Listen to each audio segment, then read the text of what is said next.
Okay. What did he say?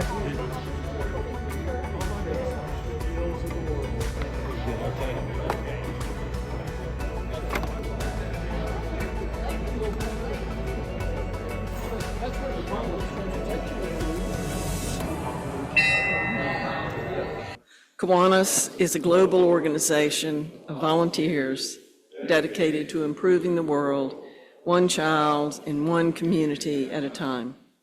Let's say the Pledge of Allegiance. I pledge allegiance to the flag of the United States of America and to the republic for which it stands, one nation, under God, indivisible, with liberty and justice for all. Please pray with me. Heavenly Father, we want to thank you for this day. We want to thank you for this food, and we want to thank you for the hands that prepared it. And Heavenly Father, we want to thank you for these men and these ladies that are in this room and for the work they do to help one child at a time and one community at a time. And it's in Jesus' name we pray. Amen.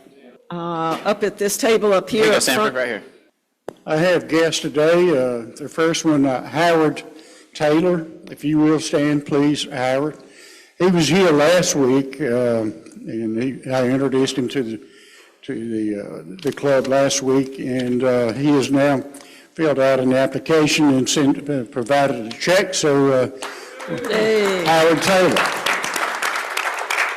And I also would like to recognize his wife, Yasmin Taylor. Yasmin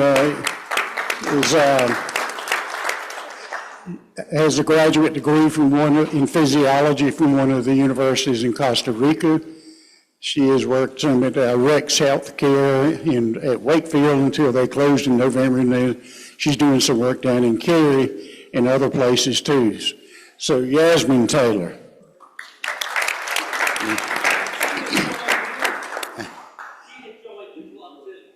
Yes, she is a prospective member also. I'm sorry. Also, David Clark. David, if you will stand, please. David is a UVA graduate in architecture and lives in Wake Forest with his wife, Molly. And they have 2 adult children and 2 young children, one of which is a freshman at Western Carolina and is a big-time band student over there. David is involved in residential construction pretty much all his life and is quite active in that area. David Clark, and he's a prospective member.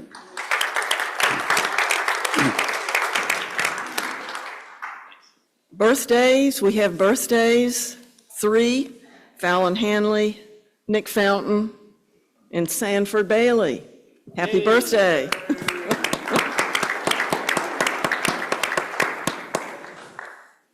We have our introduction of our speaker. Got you coming right up. I will make one little announcement. In our board meeting this past week, Jason and I had a little conversation about putting together a little force behind our social media. You know, we have our videos that we just did, and we want to make sure that we're sending those out and having good content to show people on the outside what our club is up to. And so we're going to be working on doing that a little bit more on our Facebook, our Instagram, which we do have, and try to tap that younger crowd between us and the college age. And so the point being, if anyone in the club feels like that's going to be a good spot for them, or they have some experience with that, or better, that they know someone who they might could invite in who would be a good help with that, and that could be the way that they could serve our club, that would be great. So myself or Jason will be working on that. But I'm excited to introduce our speaker today. And I don't know about y'all, but I'm starting to go stir crazy in the cold. I am a lizard. If it's, I have a minimum of 50 degrees in the sun before I'll go outside.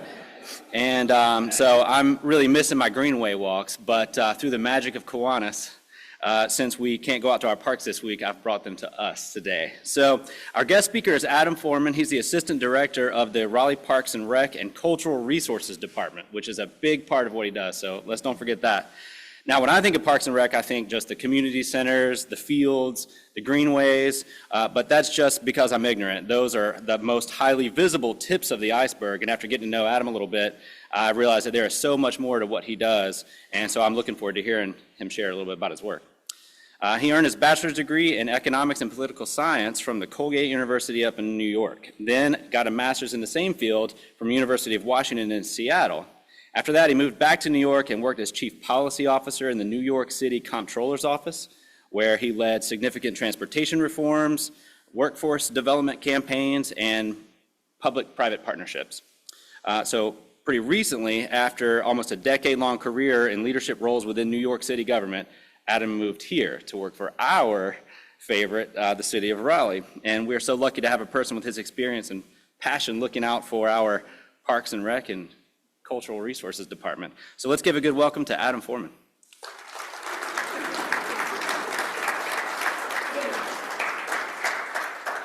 Thanks. Yeah, you can just next right here. Sorry, I didn't want to move the bell. I was worried about that. I was worried that'd be a faux pas. So I heard that I'm filling in for the individual who designed the acorn. That's right, exactly. So I don't know if that's big shoes to fill.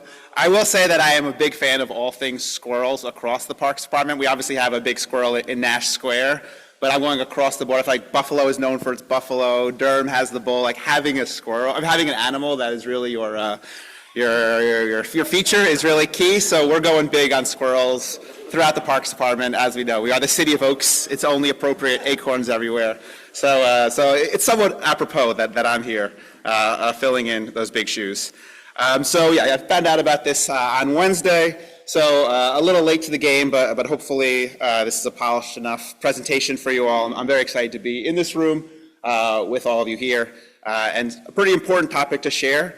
I'm sure you guys very well recall the 2022 Parks Bond, $275 million bond to maintain our parks, to build new parks, to replace old infrastructure, to expand infrastructure. So that's what I'll be talking about today and giving you an update on where you're at. That was a big commitment by every Raleigh resident. And so I want to make sure that we're good stewards of the public dollar, of course, but also building just kind of world-class parks and maintaining a world-class system that this city and everyone in this room could be proud of. So before I jump into the specifics of the bond and the maintenance, Hugh kind of beat me to it, but I want to kind of give something of a broad overview of the Parks Department, because it is, I think, more expansive than the traditional Parks Department, and maybe more so than folks understand. I think in recreation, which is one of our divisions, the traditional community center, the athletic fields, aquatic centers. In Parks and Natural Resources, also fairly traditional Parks Department responsibilities, the grounds and gardens, playgrounds, nature centers and cemeteries. That's starting to be outside of somewhat of the norm. That's often handled by different agencies in other cities, other counties, other states. And then we have the Resources Division, which some of those are new additions to the Parks Department. In the early 2000s, they were kind of fused on, grafted on, but I think fairly successfully. Greenways, somewhat standard Parks Department, but often transportation departments actually will manage those rather than Parks Departments. But we manage the Greenways, over 100 miles of Greenways, as we all know and love, across the city. I think it really is the kind of the crown jewel of Raleigh and the Parks Department, though it has a lot of competition for sure. Historic sites are more to key, are the City of Raleigh Museum, the Lotta House, a pretty expansive portfolio of historic sites, and kind of we're maintaining that rich culture, that rich history in the city. The Arts Center, Sertoma, Pullen, is within the Parks Department, as is arts granting of over $2 million a year to nonprofit arts organizations around the city, which is pretty significant granting. And Pullen Park, of course, the fantastic historic amusement park, train, carousel. I think everyone has a memory of Pullen Park. I've brought my 5-year-old there maybe 25 times already in the year and a half I've been down there. That might be an understatement. So it's just such an important kind of gem for the city. So Pullen Park is maintained in resources, part of that historic sites. And then of course Dix Park, which I'll be going into later in the presentation, is I think going to be the central park of all of North Carolina, not just Raleigh. It's a really ambitious undertaking, and the first phase is opening up this May, which we're really excited about. And it is just a beautiful landscape, quite an interesting history, obviously, and it's coming along pretty nicely. And then in budget, IT infrastructure, training, budget, human resources, what you're used to in every agency.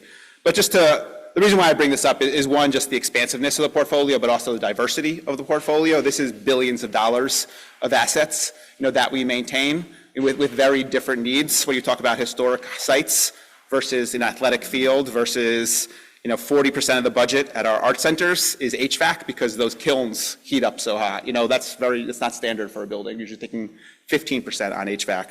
So it really is very different needs for different sites, different assets. So how do we maintain billions of dollars of park assets? The first one, I think anyone in this industry knows very well, it's maintenance, maintenance, maintenance.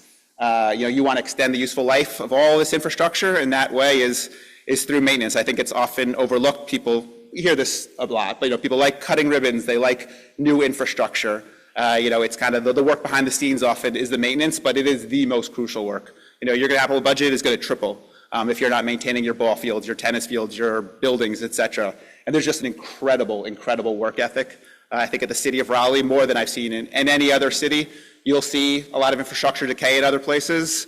Raleigh, it really is just high quality across the board. So making sure that we're keeping that on a very extended replacement cycle. Secondly, with, again, the City of Raleigh, residents of Raleigh, a penny on property taxes. We get $11 million a year for state of good repair replacement.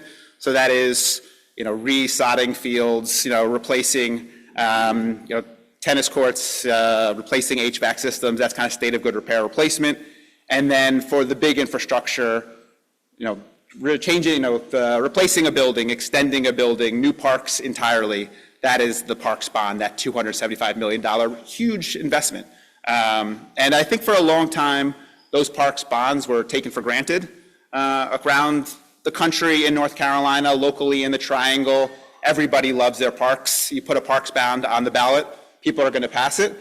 But I think we just saw in Cary recently that a bond was rejected by the voters. So I think more than ever, we just need to be very considerate that what we are offering as parks bond is what the residents want, that it is touching, every corner of this city, and that, thinking about equity, thinking about changing needs, or people playing less baseball but more futsal, whatever it might be. We need to be very in tune with the public if we are going to have that trust, have that faith from the public that we're using that money well, using that money wisely, and building the assets, building the parks and the community centers that people really want.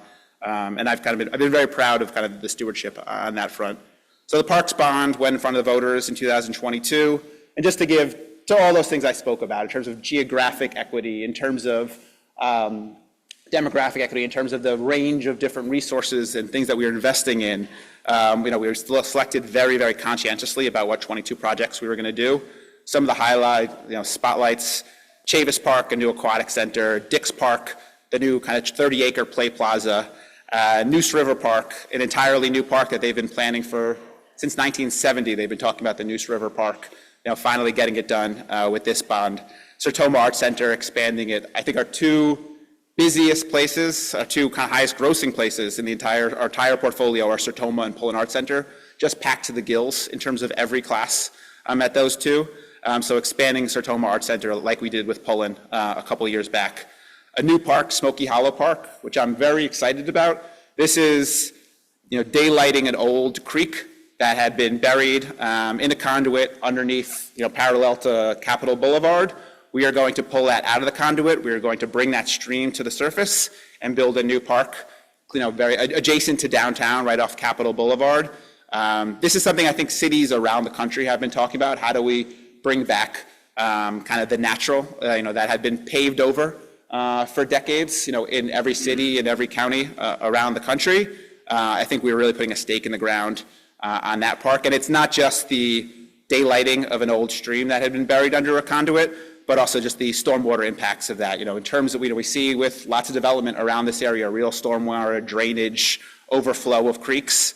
By daylighting it and by creating that green infrastructure around it, it's a major improvement for that whole corridor in terms of maintaining water overflow. So that's a really exciting project, and one that I think will be a basis for several more to come. I found out that actually Nash Square once had a stream right in between, going right down the middle. I'm not sure we'll be daylighting that major conduit underneath downtown, but there are lots of areas where we've mapped old creeks, and there's opportunities there. We've talked a lot about greenways, 6 major greenway projects, rebuilding, really, Walnut Creek Greenway, which is in pretty dire condition. Big Branch is a new greenway.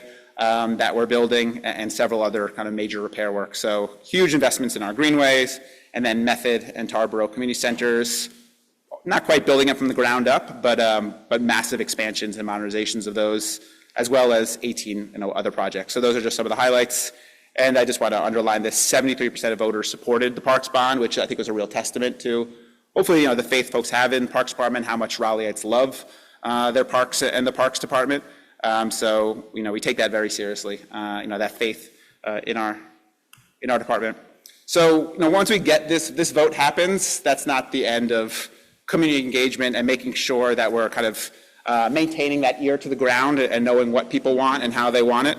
There has been, so in this first phase, since 2022, kind of began in earnest in 2023, is just extensive community engagement in letting people know about the bond, but more importantly, the actual design work. When we talk about master plans for Neuse River, or where the Greenway is going to go, or what the community center at Method or Tarboro should look like, that's got to be informed by the public, by the people who are using those spaces. And I really think that the Parks Department specifically has been a model for that community engagement. We're seeing actually a lot of other departments follow our kind of community action groups to help design new spaces. In some ways, I think it's easier for the Parks Department than other places. Generally, people love their parks, and they might squabble over this basketball court or this pickle court, but they love it. When it comes to transportation projects, that community engagement becomes much more difficult. I think a lot more is on the line when it comes to losing parking or not losing parking, whatever it might be. So things can get more heated in transportation projects than parks projects, but parks are also, as we'll talk about a bit, can be very divisive. So I think we managed that community engagement process very successfully in terms of having open houses, in terms of having online surveys, in terms of having community groups that are actually assigned to each project, and being very deliberate about how we build up that membership, and then presentations to park boards, and ultimately city council approvals of the design. This is a very kind of publicly spirited, communal, all hands on deck approach to every project we take on. And I think the kind of results speak for themselves, that it ultimately, when it comes off, folks are very excited about what we've done, and I think hopefully will continue to be. So this is a very complicated graph, and I don't expect anyone to really digest this, but it is worth showing. This is where we are on all 22 of the projects. This is actually in fall, so there's a more recent update to this that'll be coming up in 2 months to City Council. But as you can see, all but 5 projects have actually passed schematic design. So we have done the community engagement, we've done the design work, we've gotten the council approval. So it's pretty significant. I hate to throw other agencies under the bus, but past bonds, you have seen things fall behind and not to hit our marks. We're on pace. We're supposed to spend this down as part of the bond by the end of 2029. We are kind of well on our way to doing so, including Gibson Play Plaza opening up in May, which was a massive undertaking at Dix Park. So some projects are coming online this year. Others are already in permitting, contracting, and almost all of them, community engagement, design, city council approval has happened. So really proud of the work we've done. I was just talking to our capital manager the other day, and she's reminded me of how many hours she works. I think she said she receives 150 emails a day and answers 29, which is significant. And I'll say it's an interesting thing, and this is maybe a sidebar conversation, but it's not unusual. A lot of places do this, but the bonding structure of every 6 to 8 years, there's a parks bond. Every 6 to 8 years, there's a transportation bond. Every 6 to 8 years, there's a housing bond. Puts a real stress on departments. You have a 12-person staff, and for 4 or 5 of those years, for the 2 years after that bond passes, it is all out. The stresses of doing this community engagement, of doing this plan, and then it's 2 or 3 years of lower key work while the actual construction is being done by contractors until you rev up again for the next bond. So that inconsistency and that spikiness of the workload is maybe not the most appropriate way to finance these. You're seeing in Charlotte and a lot of other cities, it's this steady state bonding where just every year you put out a bond and it's a broader swath of transportation needs and parks needs and housing needs and everything else. So you're just keeping things on a steady state replacement of cycle rather than just a huge load of every 6 to 8 years you do something. So that's something to think about in terms of capacity. That's an interesting one in the way we finance and the way we design our projects. It's very lumpy. but we're doing well, all that said. So I've painted this rosy picture, obviously, as I want to do and supposed to do in this situation, but I think it's worthwhile going through a couple of projects and talking about, the challenges we've seen along the way, because obviously any building in general is very challenging. Public projects and all the public engagement that's involved there, all the layers of government are obviously very, very complicated. And the work we do itself is very, very complicated. So it's kind of worth highlighting some of the themes of things that have bubbled up just to kind of give a look behind the curtain, behind the veil of what we engage with and what we do. First one, I'll kind of focus on Method Community Park, and I relevate each of these because I think they are kind of like, as I said, like thematic to issues we have across all of our projects, but maybe this is like, the best example of it. So this one has gone very well, great community engagement, but this is kind of a classic one that you see, I think, in almost any construction project is like you're near the finish line, everyone agrees to a plan, and then last minute there's someone who's like, but no, what about this? You need to add this in. And suddenly you're going back to the design and back to the budget and figuring out your schedule. And this was a classic example of that I think worked out fairly well, but we had done all the community engagement. We had the schematic design finalized. We had some kind of tussles over the budget and what we were going to bring to construction. And then we bring it to City Council for approval, and they say, yes, we approve, but the one member from this district said, but also, I really think there should be a splash pad there. And you know what, honestly, great, I agree. Raleigh is we're in the south here, this is a very hot city, there's a decent amount of shade in Method, but probably not quite enough. Splash pad is a great idea, but coming in the last minute, suddenly we were like sharpening our pencils and shuffling, and splash pad seems simple on the surface, but all of the underground piping to do that is a pretty dramatic difference. And it actually I didn't intentionally do the gray on the before and the green on the after to make it look good, but that's like a classic, commercial mentality. But I will honestly say, despite the shading and the brighter green, I think we actually it led to a much better product, which I'm really proud of. As you can see, so we acceded to this. We agreed, and they pulled the playground, which you can see was in the northeast corner, across the parking lot from Method in its own little island. They pulled it into a big plaza in the middle. So the playground becomes that kind of greenish bluish area in the center. Then there's a splash pad, and then there's a big plaza right in front of Method. Kind of creates a more coherent parking lot, a more coherent plaza. Playground and splash pad are pulled together. So I think ultimately this was done in 3 weeks with like a lot of work from our team and with the designers we were working with. I think far superior product. But now it is, $4.5 million more expensive. So that's our problem to deal with. We will find that money. I don't worry. But that is a challenge that we're facing. But again, sometimes you need to just last minute major changes. Luckily, this was all for the better, but for $4.5 million more. The next one I'll bring in, just again thinking like thematically, what are the challenges you usually face? This one, Neuse River is a really interesting one. As I said, on the river, we've really made an effort. I think it was Mitch Silver, new council member, former planning director, who has had a podcast, and he was saying how we need to do everything we can to build on the river, daylight, water, focus on rivers, great cities, Boston, New York, Philadelphia, have big water features, and that's how their identity is built around their rivers. What can we do in Raleigh? And in some ways, I think when he said that maybe Neuse River wasn't top of mind, because we do have a river that is extremely recreational. Greenway is on it the whole way. It is kind of beloved by all folks in Raleigh, but it is true that we have Anderson Point Park, we have a few others. We haven't embraced the river, I think, with as much enthusiasm as we could. So about 5 years ago, I might be getting that wrong, it's before my time, we did a Neuse River plan of how we're going to think about the whole corridor, aside from the Greenway, parks that we can pop up along the river and really kind of embrace the river for boat launches, for play, for vistas, et cetera, et cetera. So Neuse River, out of that, became a real priority. But as I said, there's always a challenge behind any project. I think the biggest one on a federalism level is a lot of that property is owned by Army Corps of Engineers. So the permitting that's needed for that is extensive. And then also just the agreements in terms of when they let out kind of the water, which is going to affect whitewater rapids, et cetera, that we've been talking about. So that's a little bit of the engagement and the back and forth, and has led to higher expenses than we anticipated. And I think from those expenses, it became a question, as it always is. There's, politics is, there's a definition from the 1930s, who gets what, where, and when. And so it's always about how you rank those priorities. Lots of people want a lot of things in life in general, and who gets them? That's the big question, when they get them, and how fantastic that product is. So with the higher expenses for Neuse River Park, there were, I think, it's a finite pie, as they said, and specifically, there was a contingent of folks who desperately wanted whitewater there. This was going to be our destination, similar to the one in Charlotte. This is going to be a whitewater park, really strong rapids, and there was a push and pull there of neighborhood wanted to be a community park.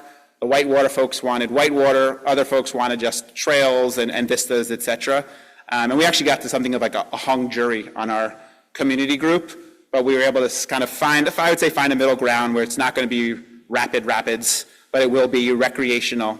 And then we went to the council to kind of adjudicate the hung jury in terms of our community group. So an interesting case of dealing with federalism and all the layers when you're dealing with the federal government and the Army Corps, and then also just core disagreements on how we should use a space and how we should envision a space. But we did get that schematic design approved. I think we found to a middle ground. Of course, conveniently, every one of my stories is a challenge, but then is easily we succeed in figuring out how to do it. So, what was that? It's Falls of Neuse Road. Yeah, goes right to the middle. Yeah, it's pretty far up there. Yeah, right near the dam. And then this is the next one, and this one, I hope I'm not taking too much time. Let me check my clock. I'm doing great. All right, good. Hope I'm not boring you as well. Getting into the weeds here, I can't help myself. So this one is interesting, and this takes a bigger story, which is our Greenway system is extraordinary. The backstory is also extraordinary, kind of envisioned by an NC State grad student, looked at all of these kind of easements, these right-of-way from our sewage system and all these along our creeks, and said, why don't we just slap on some pavement above all of our major sewer lines near our creeks and create a Greenway system. In general, it's a fantastic plan, and it's led to a gorgeous Greenway. It has its complications, of course. You build near creeks, you get a lot of flooding near creeks and a lot of shutting down of those creeks. You build above sewer lines. When the sewer company wants to replace their sewer lines, they have priority, and suddenly a Greenway is closed for 2 years as they're rebuilding their line. So it's not a perfect system, but it's an excellent system. And then the other thing I think that is distinct about when you build it next to creeks around sewer lines is it's going to be in the woods, not near places of work, near a lot, dense areas where people live, near hospitals, near schools. So it's an area for leisure, I think, as we all really enjoy it for leisure, but it's not going to be for commuting. It's not going to be for getting around. And in other cities, that's not the way, that the Greenways have been uniformly envisioned. You see it as a mode of transportation as well. And I think the big distinction there is how the origin of Greenways, how you see its development. So the Greenways where you see it as kind of active, so-called active transportation, are ones where it was an old rail line. So it went through an old rail line. It was in a big industrial area. As a lot of American cities have deindustrialized, those have either been laid to waste in some Rust Belt cities, or so we'll call it regenerated as very kind of mixed-use areas, these old industrial areas. So you now have this train line, this right-of-way through these repurposed old factories and industrial spaces that are now, very fancy gentrified neighborhoods. And so for those greenways over those old the railways are transportation. They'll take you from the brewery to your apartment, to your school, to your hospital, because those train lines cut right through the center of town as they were kind of built to be accessible. We have something different. We built, as I said, kind of near creeks. They're not in the denser areas of town. I think the second generation of greenways, as we're envisioning them in our Greenway plan, and just in general, because as you build anew, you don't have fertile green land. We're now a much bigger and much denser city than we were in the 70s and 80s when we built this out. Every new Greenway is now much harder. It's not just going to be built along a creek in an unpopulated area. It is going to be going through some people's backyards. It is going to be, it's going to be a condemnation. It's going to be the use of an easement. It's going to be potentially, proximity to residential, and some folks want that, and some folks don't want that. So there's both any new thing we're building now is going to have more of that conflict, especially that public-private property.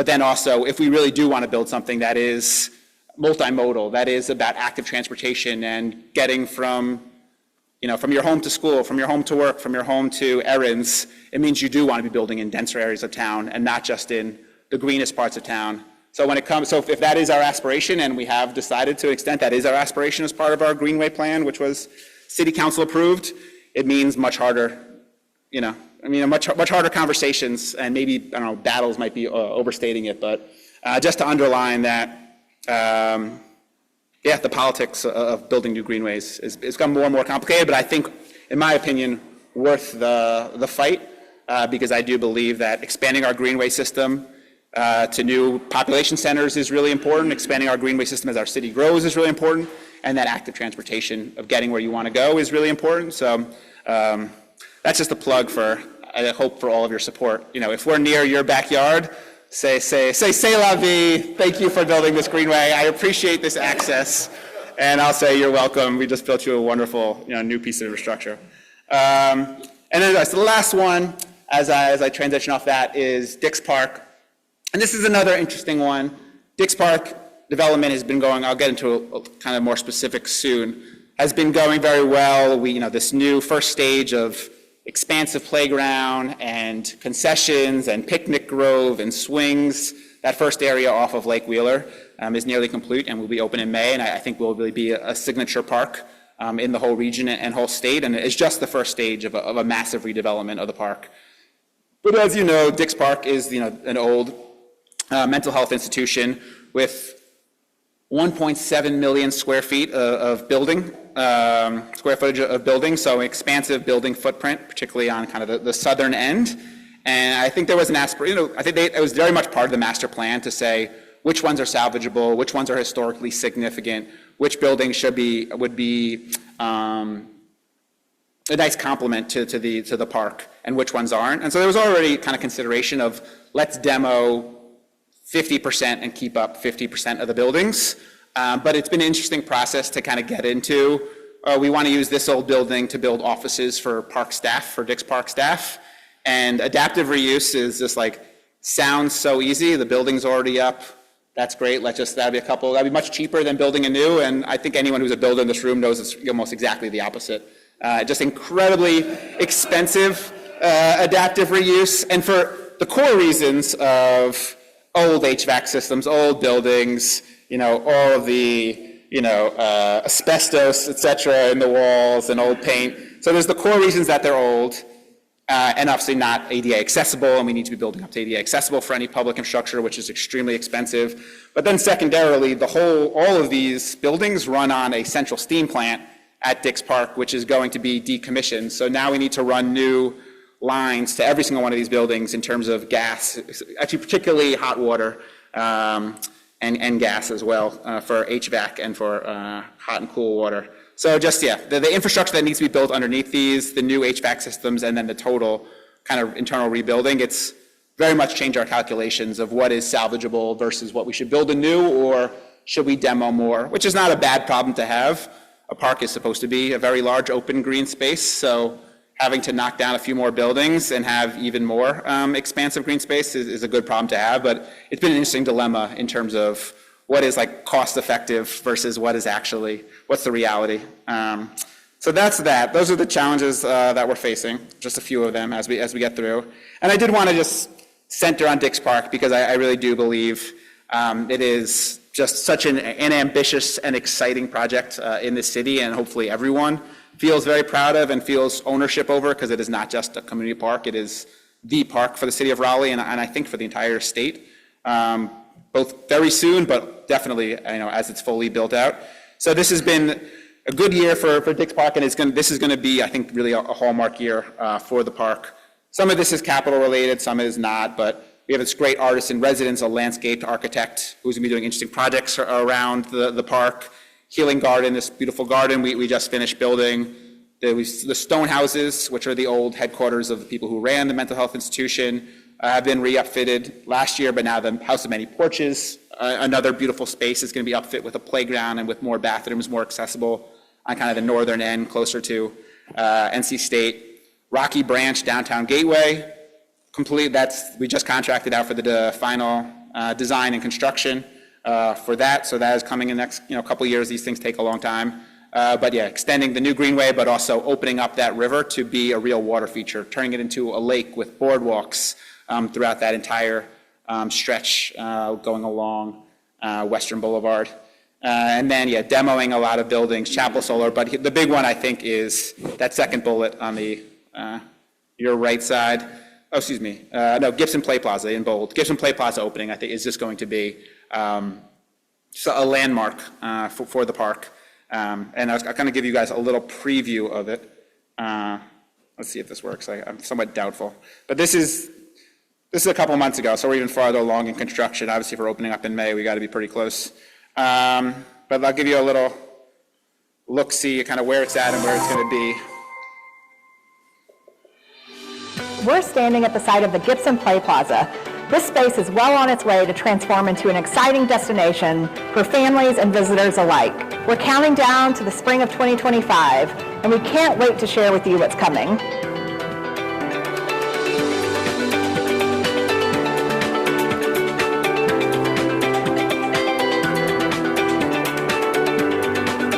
One of the key highlights will be the Grand Plaza with a stunning waterfall as the backdrop.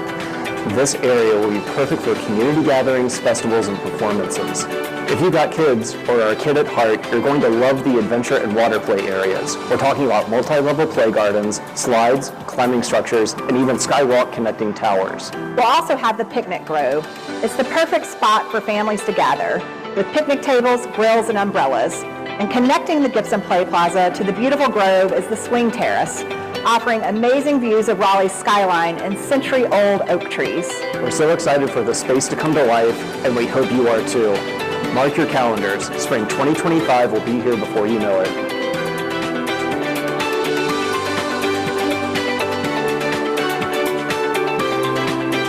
right, well, we hope you'll all be there. I mean, that's the basic punctuation of my presentation. I think there is something of an arms race across cities to build the greatest playground. We're seeing Cary obviously just build one, but Houston and Dallas. There's one on Governor's Island in New York that's tremendous. So I think having a really signature playground is important, really puts a city on the map. But even aside from that, Gibson Play Plaza, the Rocky Branch and the water features that are going to be along that and the Greenway in the park, in terms of the ball fields that will be built out, in terms of the giant lawn. I think it's just going to be something for everyone at that park, and we're really excited about this first stage opening in May. So that's it for me. It was great being here, and I appreciate the time.